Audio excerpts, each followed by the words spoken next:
चलिए अभी हम लोग क्या सीखने जा रहे हैं, वो है खाद्य संसाधनों में सुधार। लाउडली बोलेंगे, इसको बोलेंगे improvement in food resource. Food resource क्या होता है हमारा, तो फूड होता है हमारा जो भोजन हम लोग प्रत्येक दिन खाते हैं, है ना, दैनिक जीवन में जो जो खाते हैं, क्या क्या खाते हैं। तो सपोज दैट हम यहाँ लिख दिए हैं, ऐसा नहीं है कि यही सब खाते हैं, है ना। ये तो हो गया हमारे लिए स्वास्थ्य के लिए खाना हो गया, है ना, क्या क्या हम लोग को खाना चाहिए। अब फसल उत्पादन में उन्नति पढ़ेंगे कि क्या क्या उन्नति समझते हैं, प्रोग्रेस क्या।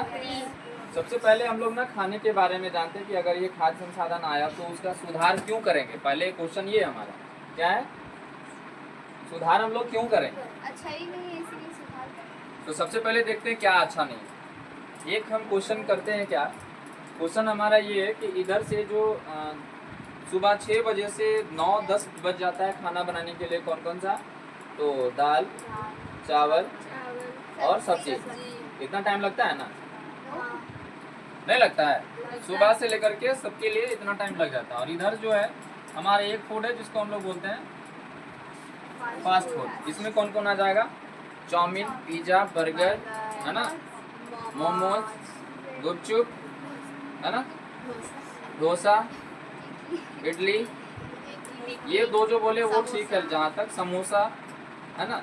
आपको बता दें ये फास्ट फूड ही हमारा जीवन को थोड़ा खाद्य संसाधन को बेहतर नहीं कर रहा है, खराब कर रहा है ना।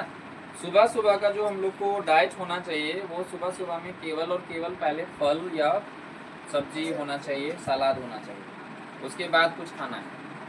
तो सबसे पहले उठ करके कुछ नहीं बना है तो चलो होटल में है ही, और 5 मिनट में वो डब्बू वाला क्या स्टाइल रहता है, हाँ, तुरंत बनाओ और गर्मा गर्म डाल लो। ये होता क्या है, सबसे पहले इसको इफेक्ट करता है, किसको इफेक्ट किया। दूसरा क्या है, अगर लीवर खराब होगा धीरे धीरे ये भी खराब होगा। अगर ये खराब होगा तो ये बोलेगा हम ही कहाँ ठीक रहे, सब खराब हो रहा है ना। ये भी तो राजा के जैसा क्या करता है ना। अब यहाँ देख लो हमारे पास और भी ऑर्गेन, खराब खाने से ऑर्गेन खराब होगा, डिस्ट्रॉय होगा, सिस्टम खराब होगा, सिस्टम से बॉडी बना हुआ, बॉडी खराब हो जाएगा। अभी के टाइम में अगर पूछे किसी का एवरेज रेशियो कितना है एज का, लेकिन पहले कितना था, क्यों घट गया, खान पान का जो है ना एकदम खत्म हो गया। जितना होना चाहिए था अच्छा उतना नहीं है। पहले के टाइम पे आप देख लो तो जो चावल जो भात होता था वो पहले 2-4 कौर खा लेते थे पहले ऐसे बिना सब्जी का, मिठास भी लगता था। आप पूछो कभी मम्मी या दादी से तो बोलेंगे हाँ ऐसा होता था।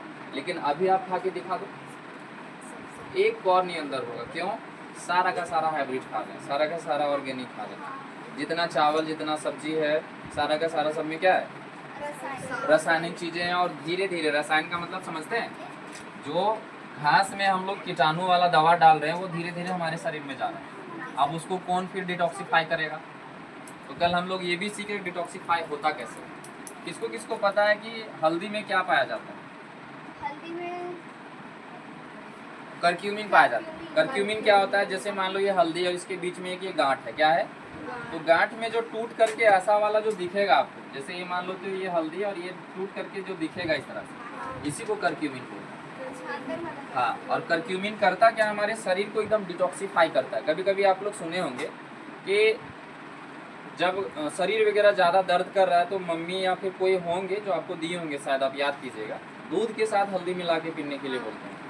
ऐसा क्यों, क्योंकि जो हल्दी होता है वो हल्दी डिटॉक्सिफाई करता है हमारे शरीर को, दर्द खत्म कर देगा। बस में आ रहा है। जब कभी आप लोग को चोट भी लगा होगा तो हल्दी का लेप भी लगाया जाता था पहले, है ना, और वो ठीक भी कर देता था। क्या है ये, डिटॉक्सिफाई करता है। ये हल्दी क्या करता है, डिटॉक्सिफाई। और कभी कभी क्या कि हमेशा लगभग अगर सुबह में अगर ये आप खा पाते हैं तो खाइए, इससे क्या होगा, नींद इसको बोलते हैं, नहीं खा पाएंगे सर, है ना। तो जलेबी फिर लिख देते हैं और वो खा लेंगे। आपको बता दें कि कुछ कुछ हम लोग को स्वास्थ्य करने के लिए 3-4-6 टिप्स बताया गया था, और वो 6 टिप्स को फॉलो करना था। अब ये टिप्स क्या है, सबसे पहले उठ करके ग्रेटिट्यूड कीजिए, दूसरा मेडिटेशन कीजिए, मैनिफेस्टेशन कीजिए, विजुअलाइजेशन कीजिए। उसके बाद क्या है, थोड़ा योगा, जुम्बो समझते हैं, शरीर को ज़्यादा डांस करके आपको जुम्बो करना होता है। कल जो है वैसा वाला सॉन्ग जो अमित सर का है वो भी लग गया था, तो हम सोचे उठ के नाच तो नहीं कर रहे, हम लोग को बंद कर दिया गया था। फिर बोले नहीं सर कंट्रोल में थे, है ना। तो वो बहुत अच्छा लगा कल का जो सेशन था। ये करक्यूमिन हो गया। करक्यूमिन के बाद फिर एक आता है नीम। नीम क्या है? तो हमारे पास कुछ औषधि प्लांट है। क्या है? औषधि पौधा है। जैसे कौन कौन है? नीम है, अर्जुन है, कचनार है, फिर ये तुलसी है ना। ये सब पौधा क्या है? हमारे लिए बना हुआ है। हम लोग क्या करते हैं? जय भगवान क्या करते हैं? तुलसी माता रक्षा करता नहीं। अरे ऐसे नहीं होगा, आपको उसको सेवन करना होगा। क्या करना होगा? सेवन। आप लोग ना ज्यादातर ये मत कीजिए ज्यादातर। हम उसी बैकग्राउंड से हम बता दें, हम सबको मना कर रहे हैं अभी हम। हाँ तब कीजिए जब आपको अच्छा लगे। आस्था है ना कि ये हमसे अच्छा होगा तो हम जाके करेंगे। ये रोज जाकर के कब मुंडी पटकना है रे, हमको ही नहीं समझ में आता है। आप मेहनत करोगे वही मिलेगा, समझ में आ रहा है। वो हमेशा नहीं बोलते कि आप मेरे पीछे पड़े रहो, वो बोलते हैं कि आप अपना काम करो, पूजा होगी आपको। समझ में आ गया? तो कहीं कहीं लिखा हुआ होगा कि कर्म ही क्या है? कर्म ही पूजा, सेवा है। कर्म ही पूजा। तो आप अपना काम कीजिए। क्या कीजिए? हाँ हमारे पीछे मत पड़े रहिए, काम करिए। ये थे हमारा खाद्य संसाधनों में सुधार क्यों करेंगे, क्योंकि अभी का टाइम बहुत खराब हो गया है। हम ज़्यादातर यही बोलते हैं कि घर का खाना खाएं और बाहर का खाना लगभग कम खाएं। इससे क्या होगा? आपके हेल्थ में बहुत ज़्यादा ग्रो होगा, बहुत जल्दी बीमार नहीं पड़ेंगे, बहुत जल्दी इम्यून सिस्टम को ज़्यादा अच्छा कर पाएंगे, है ना। पीछे वाले सुनेंगे बढ़िया से। ओए खड़ा जा। अब जैसे देख लो फसल उत्पादन में उन्नति कैसे होता है, तो आप लोग सुने होंगे कहीं हरित क्रांति। क्या होता है हरित क्रांति? किसानों के लिए अधिक उपज वाला नए नए बीजों का उपयोग करके फसल का पैदावार बढ़ाना, उसको क्या कहते हैं? तो हरित क्रांति से उन्नति होगा कि नहीं होगा? होगा ना। हरित क्रांति से उन्नति होगा। अब उन्नति होगा तो देखो क्या क्या है। जैसे यहाँ पे दिया गया है क्या? चावल, बाजरा, गेहूँ, है ना। उसके बाद यहाँ पे दिया मूंगफली, सोयाबीन, है ना, तिल। हाँ अलसी का तेल समझते हैं? अलसी या तीसी का तेल नहीं समझते? अलसी या तीसी का तेल नहीं समझते ना, बता रहे। ठीक है इसको याद कीजिए। यहाँ पे ई होगा लास्ट में ई होगा, ई लास्ट में। तीसी या अलसी का जो तेल होता है, पहले के टाइम में जो हमारा हार्ट ब्लॉकेज होता था वो नहीं हो रहा है जितना अभी हो रहा है। हार्ट ब्लॉकेज क्यों होता है? जैसे मान लेते हैं कि ये हमारा एक पाइप है जो ब्लड वेजल है। ब्लड वेजल मतलब ब्लड का एक पाइप है। अब इसमें बहुत सारा हम कोलेस्ट्रॉल वाला चीज़ खा करके इसमें ना बहुत ब्लॉकेज करते हैं, और इसका जो है जो जाने का जो है रास्ता इतना पतला कर दें। अब बताओ कि ब्लड इसमें तेजी से जाएगा या धीरे धीरे जाएगा? धीरे धीरे जाएगा। पहले इतना बड़ा था स्पेस इसका, अब कोलेस्ट्रॉल जमा हो करके इतना छोटा पतला हो गया। तो उसमें पहले जाता था इसी यही चीज को इतना पतला हो गया ये। तो इसका स्पीड बढ़ेगा या घटेगा? तब कम है तो जल्दी जाएगा। जल्दी जाएगा ना, और ज्यादा है तो हम लोग को होना चाहिए था ज्यादा, लेकिन हो गया कोलेस्ट्रॉल जमा हो करके। तो यही देखो ये कोलेस्ट्रॉल जमा हो करके हमारा जो है ना ब्लड प्रेशर एकदम आगे कर देता है। बीपी मतलब क्या होता है? Blood pressure. अब जितना खून जाना चाहिए ब्लड मतलब हमारे वेन्स में, उससे कहीं ज़्यादा स्पीड में ज़्यादा, तो हमारा जो हार्ट बीट ज़्यादा हो जाएगा। हार्ट बीट ज़्यादा होगा तो कितना होना चाहिए? 1 मिनट में लगभग कितना होना चाहिए? 17 से 18 बार। हार्ट बीट कितना होता है? 72 होता है। कितना? 72। इतना हार्ट बीट से ज़्यादा एकदम बहुत ज़्यादा हो जाएगा, 104 105 हो जाएगा। तो हार्ट बीट अगर मान लो कि किसी का एकदम सबसे व्यस्त अंग हार्ट है और उसी को सबसे ज़्यादा प्रेशर दे तो क्या होगा? ब्लास्ट कर जाएगा, खत्म, कान टाटा बाय बाय हो जाएगा। तुम्हारा है तो ये चीज़ आपको ब्लड प्रेशर को रोकना पड़ेगा। कैसे? तो तीसी का तेल अभी जो है बहुत कम हो गया खाना, जिसको हम लोग अंग्रेजी में बोलते हैं फ्लैक्सीड ऑयल। क्या बोलते हैं? और फ्लैक्सीड ऑयल क्या करता है? वो जो थर्माकोल नहीं दिखाए थे गला कर पूरा गला के खत्म कर देता। समझ गया? तो ये चीज़ है। ये खाद फसल उत्पादन में उन्नति करना होगा तो सबसे पहले हमको क्या करना होगा? कुछ क्रांति में ध्यान देना होगा। हरित क्रांति हो गया, अच्छा, गोल गोल क्रांति किससे संबंधित है? ये देखो, गोल क्रांति आलू से है, लाल क्रांति किससे है? और लाल क्रांति यानी ब्लड, खून जैसा दिखता है ना लाल, तो उसको बोलेंगे हम लोग मछली, या फिर क्या बोलते हैं, मांस मछली वगैरह से संबंधित। उसके बाद श्वेत क्रांति किसको बोलते हैं? श्वेत क्रांति किसको कहते हैं? दूध उत्पादन से, ठीक है। फिर ये गुलाबी क्रांति किसको कहते हैं? बहुत क्रांति एक से। झींगा समझती है? झींगा मछली का अलग एक जाति होता है, झींगा। हाँ, झिंगला मछली है, तो वो है गुलाबी क्रांति, ठीक है, समझ में आ गया। उसके बाद हमारा यहाँ पे कुछ यहाँ बताया गया है कि फसल की किस्मों में सुधार। आपको हम बता दें कि 1952 में से लेकर के 2010 तक कृषि पर एक ये सर्वे किया गया और उसमें 25% भूमि का सुधार किया गया। कितना? 25%। ये देखो कितना परसेंट किया गया। 1952 से लेकर के 2010 कितना टाइम हुआ? बहुत ज़्यादा टाइम लिया गया ना। अब इसमें फसल का किस्म का सुधार किया गया। जैसे फसलों के किस्म में सुधार पहले किया गया। दूसरा, फसल उत्पादन में प्रबंधन किया गया। प्रबंधन समझते हैं? मैनेजमेंट, फसल को कैसा, क्यों, कहाँ रखना चाहिए। भंडारण समझते हैं? जैसे बहुत ज़्यादा फसल हो गया, अब उसको ना खा नहीं पाएंगे तो क्या करेंगे? तो एक जगह रख देंगे। इसको संचित कोष बोलेंगे या भंडारण बोलेंगे, समझ में आ गया। उसके बाद है फसल सुरक्षा प्रबंधन। फसल का प्रबंधन तो हो गया, अब इसका सेफ्टी चाहिए। जैसे अभी देख लो इधर क्या क्या होता है, चावल अगर बहुत ज़्यादा दिन तक रख दे तो उसमें क्या लग जाता है? कीड़ा लग जाता है। तो उसका सुरक्षा कैसे होगा? आप लोगों को बता दें कि चावल के साथ अगर नीम का पत्ता रख दें, या कुछ एक आता है जिसको हम लोग बोलते हैं फिनाइल, क्या बोलते हैं, उसको कपड़ा में लपेट के डालना होगा, नहीं तो डायरेक्ट डाल देगी तो हम लोग भी खा लेंगे, है ना। नीम का पत्ता होता है, फिनाइल का गोली होता है, तो उसको डाल के रखने से क्या होगा, जो कीड़ा लगने वाला है वो नहीं लगेगा। समझ में आ रहा है? एक जगह पे फसल उत्पादन हो रहा था बहुत ज़्यादा, लेकिन एक कीड़ा निकल गया जिसका नाम था सिलीफेरा। क्या नाम था रे? अब ये सिलीफेरा इतना खतरनाक कीड़ा है, सिलीफेरा बहुत खतरनाक कीड़ा है। सिलीफेरा क्या होता है कि जैसे अनाज लगा हुआ है, ठीक है, अब उस अनाज को केवल अनाज ही खाएगा, बाकी रहने देगा। जैसे गेहूँ लगा हुआ है तो गेहूँ का जो बीज जो लगा हुआ है, मतलब अंकुरित हुआ, उसको खा जाएगा, पेड़ पौधा को छोड़ देगा। सेब है, सेब को खा जाएगा, पेड़ को छोड़ देगा। समझ में आ रहा है? बड़ी खतरनाक कीड़ा था ये, तमिलनाडु तरफ का और कर्नाटक बेंगलोर तरफ ये ज़्यादा ये हुआ था। और इसका डायरेक्ट सुधार के लिए क्या किया गया, डायरेक्ट इसको जलाया गया, इस कीड़ा को। समझ में आ रहा है? ये इधर नहीं पाया जाता है, अफ्रीका तरफ पाया जाता है। इधर है, अब अफ्रीका से इधर कैसे आया? अफ्रीका तो एक कॉन्टिनेंट है। इंडिया कैसे आया? एशिया में कैसे आ गया? तो कोरोना कैसे आया? तो चाइना में था, कैसे आ गया? संपर्क के माध्यम से आ गया।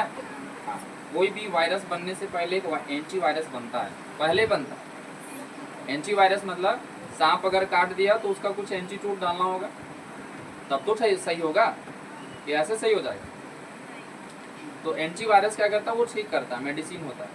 आपको बता दें कि सांप अगर काट दिया तो सांप काटने के बाद अगर उसका दवा बन रहा है तो किससे बनेगा? सांप का जहर से ही बनेगा। अब बोलेंगे सर ऐसे कैसे? सांप का जहर से तो और भर जाएगा शरीर में जहर, हाँ? लेकिन आपको बता दें उसको एंटी उल्टा करके बनाया जाएगा, केमिकल करके बनाया जाएगा। ये साइंटिस्ट का काम, किसका काम है? नए नए औषधि का बनाना। अब फसल की किस्मों में सुधार, जैसे पहले का फसल क्या था, कोई बताएंगे? आप लोग ये भी बताइए तो कि फसल अगर हम एक ही पृथ्वी, मतलब एक ही जमीन में, है ना, मान लेते हैं कि कुछ एक छोटा सा बगीचा है, बारी है, वहाँ पे हम लगा रहे हैं, बहुत एक ही चीज़ लगा रहे हैं। क्या लगा रहे हैं? केवल आलू लगा रहे हैं और कुछ नहीं लगा रहे हैं।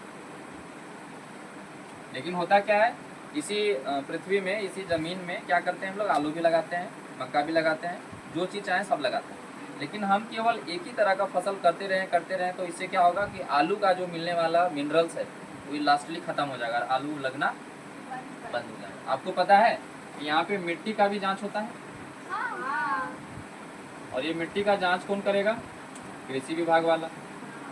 ये कृषि विभाग कहाँ है सर? गोरिया कर्मा पदमा जा सकते हैं, वहाँ पे एक हमको ये भी मिला था मेज, क्या बोलते हैं इसको? मेज। मेज का मतलब होता है मक्का, क्या होता है? अभी मक्का, कौन सा मक्का मिला था? तो QPM मिला था। कौन सा मिला था? QPM का मतलब होता है क्विक प्रोटीन मेज। क्या होता है? इसमें बताया गया था कि आप एक मक्का को खा लें और 1 गिलास दूध पिए तो दोनों का जो प्रोटीन मिलने वाला रहेगा बराबर रहेगा। तो बोले बहुत अच्छा है, सब दीजिए फिर। और लगाएं तो आपको विश्वास नहीं होगा कि जैसे मक्का को लगाने के बाद कोड़ना पड़ता है, यूरिया DAP डालना होता है और डाल करके फिर बड़ा करना होता है, उसको लगा के और बुला गए। और कब आए? तोड़ने के समय। बहुत अच्छा लगा कि हाँ कि अब कोई तरह का प्रोटीन वाला है, टेस्टी बहुत ज़्यादा था। इसी को हम लोग क्या बोलते हैं? QPM। उसी तरीका से आलू का भी एक अलग किस्म होगा। आप लोग को पता है कि अलग अलग जानवर का भी किस्म होता है। जैसे भेड़ है तो पश्मीना भेड़ है ना, अलग अलग होता है। तो कोई किसी का ना कान बड़ा वाला एक होगा, किस्म होगा, किसी का कान छोटा वाला होगा, है ना, किसी का कान में कनवाली लगा होगा, जिसको हम लोग बोलते हैं क्या क्या बोलते हैं इसको, इंश्योरेंस किया हुआ है। गाय को भी देखी कभी? उसमें नंबर लिखा रहता है वो इंश्योरेंस करने के लिए। तो अलग अलग किस्म रहता है, समझ में आ गया? बहुत हंसते हैं लोग। आप यहाँ पे देख लो कि इसमें सुधार करने के लिए क्या क्या चाहिए। हम लोग सुधार करने के लिए सबसे पहला चाहिए उसका तापमान। क्या चाहिए? कितना सेंटीग्रेड तापमान होना चाहिए। उच्च उत्पादन होना चाहिए। तो कैसे होगा? तो अधिक पृथ्वी पे ज्यादा हम करेंगे तब होगा। एक सवाल है कि फसल किसे करते हैं? बताओ, फसल किसे कहते हैं? जब हम खेत में बीज लगाते हैं उसको अच्छे से देखभाल करते हैं, उसको फसल कहते हैं। उसके बाद उगता है। ये देखो, उसके बाद उगता है, उसके बाद खाते हैं, हो गया। उसके बाद उससे- फसल का परिभाषा सुनिए। फसल एक बड़े पैमाने में एक ही तरह का जो बीज लगाया जाता है उसे हम लोग फसल कहते हैं। एक ही तरह का बीज को बड़े पैमाने पे अगर हम लगा रहे हैं तो उसे फसल कहते हैं। अब ये नहीं कि थोड़ा सा यहाँ कुछ लगाए, हाँ सर फसल हो गया इसका धनिया का, वैसे नहीं। आपको बहुत बड़ा पैमाना पे लगाना होगा, उसको क्या कहते हैं? फसल कहते हैं। जैसे धान है, इसको बोलेंगे धान का फसल। अब ये नहीं कि एक खेत में लगा दिए एकदम नितरा रहे फसल हो गया, ऐसे नहीं बोलेंगे। फसल बहुत बड़ा पैमाने में होता है। क्या होता है? तब बड़ा बड़े पैमाने खेत में होता है, होता है। बहुत बड़े पैमाने में। ये लिखा भी जाएगा तो ऐसे ही लिखा जाएगा, बड़े पैमाने में उगाया गया उच्च पैदावार वाले बीज को हम लोग क्या बोलेंगे? एक ही तरह का बीज, अलग अलग नहीं, एक ही तरह का बीज। जैसे धान लगाए तो खाली धान होना चाहिए, गेहूँ लगाए तो खाली गेहूँ होना चाहिए। इसमें दूसरा बोलता है उन्नत किस्में। और किस्में कौन कौन है? तो प्रोटीन वाला होना चाहिए, है ना, गुणवत्ता वाला कुछ भी बीज होना चाहिए, जैसे मेज हम बताएं QPM, ठीक है। उसके बाद क्या है? तो जैविक और अजैविक। अब जैसे कोई हम लोग खाद डालते हैं, कौन कौन सा खाद डालते हैं बता सकते हैं? अभी हम लोग को गोबर डालते हैं, पहले डाला जाता, अभी अब नहीं डाला जाता। कीटनाशक दवाई जो पहले था उसको बोलते हैं हम लोग जैविक खाद। क्या बोलते हैं? अब जैविक खाद हम लोग के लिए फायदेमंद था। जैविक खाद क्या था? फायदेमंद था। लेकिन अभी जो खाद है वो अजैविक, जिसको हम लोग बोलते हैं इनऑर्गेनिक। क्या बोलते हैं? अब ये इनऑर्गेनिक क्या है हमारा? अजैविक खाद क्या है? जैविक खाद में यहाँ पे हमारा केंचुआ रहता है, गोबर के साथ में क्या मिला रहता है? अब केंचुआ क्या करता है? किसान का मित्र होता है केंचुआ। क्या होता है? जिधर जिधर ये अपना मिट्टी में घूमेगा उधर उधर क्या हो जाएगा? उसको उर्वरक बना देगा और मिट्टी को एकदम हल भी चलेगा तो लगेगा कि हाँ चलो बहुत बढ़िया हो गया। अब ये जो है जैविक खाद था। अब हम लोग क्या कर रहे हैं? फसल ही नहीं बड़ा हो रहा है, डालो एकदम यूरिया DAP। पहले इतना डलता था, धीरे धीरे करके पूरा जहर ही खा रहे हैं, है ना। इसीलिए इतना बीमारी हो रहा है। अब हम आपको बताओ कि हमारे शरीर में लड़ने वाला कौन है, जिसका जीवन काल कितना होता है? यानी सर RBC का जीवन काल 20 से 120 दिन होता है। WBC का 3 से 7 दिन होता है ना, जीवन काल होता है। और हमारे शरीर में जब भी कभी अगर बीमारी आता है तो ये लड़ने का मतलब ये हमेशा करता है, हमेशा लड़ते रहता है। इसलिए WBC को हम शरीर का वीर सिपाही कहते हैं। क्या कहते हैं? अब जितना अजैविक वाला हम लोग रसायन खा रहे हैं उसको लड़ने वाला कौन है?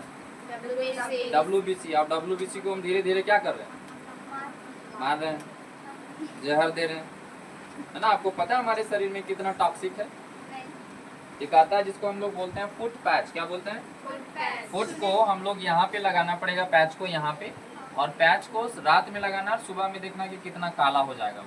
और वो जो कालापन निकला ना, वो क्या है? हमारा टॉक्सिक है, जहर है ना। एक बार हम यूज करवाए थे किन्हीं को, तो बताया गया कि पूरा एकदम शरीर उनका हल्का हल्का फील हुआ। क्यों भारी लगता है पता है?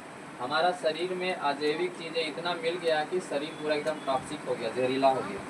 और लास्ट सुनिए, पूरा आश्चर्य कीजिएगा कि वो अगर पैच अगर हम किसी जगह पे ऐसा जगह फेंक दिए जहाँ पे कोई जानवर वगैरह उसको चाट ले से ऑन डेथ हो जाएगा, जहर भरा हुआ उसमें।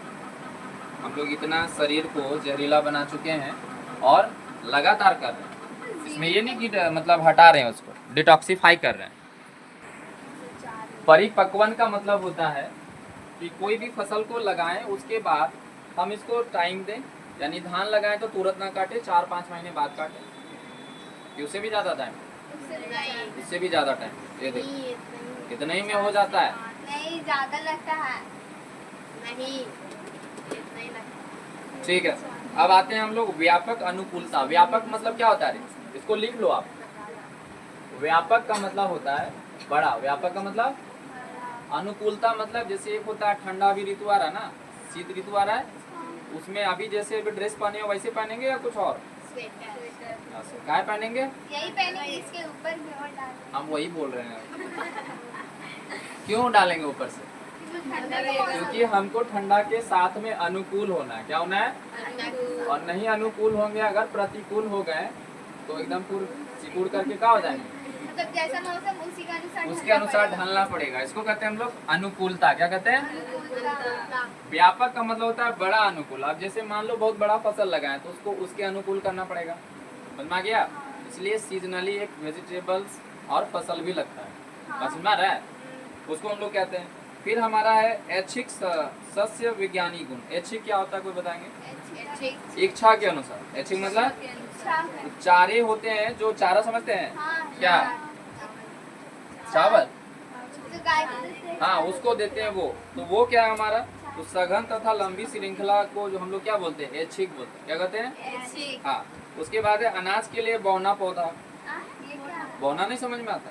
छोटा पौधा। छोटा पौधा, कौन हाँ। सा है? यानी कोई भी पौधा, जैसे मटर हो गया, तो मटर आप गए कभी चोरी किए? कौन कौन किए? नहीं, चोरी नहीं। मांग के खाए? नहीं, मटर को खरीद खरीद के खाए? बड़ा। तो मटर जो है, कभी कभी ये ग्रेगर मेंडल जो है एक बौनापन और बड़ा में देख रहा था, क्लास 10 में है ना? हम चोरी नहीं किए, हमको मिल जाता है बोरा। ठीक है, जहाँ भी जाएंगे थोड़ा बहुत जो बोलना होगा मुंह से बोल दिए, फिर आगे समझा गया ना?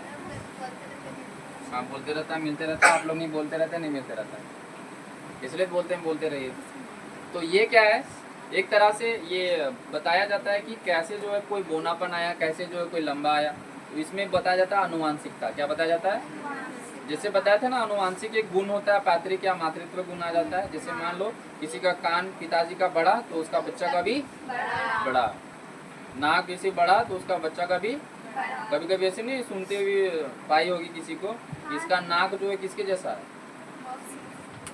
मौसी जब बार बार आएगी रे, नानी जैसा, फुआ जैसा, है ना? इस टाइप का आता है। फसल उत्पादन प्रबंधन अब क्या करेंगे? फसल उत्पादन में प्रबंधन क्या क्या करना पड़ता है? फसल उत्पादन के लिए क्या क्या करना पड़ता है? मेन टॉपिक हमारा ये। फसल को लगा देंगे, उसका देखभाल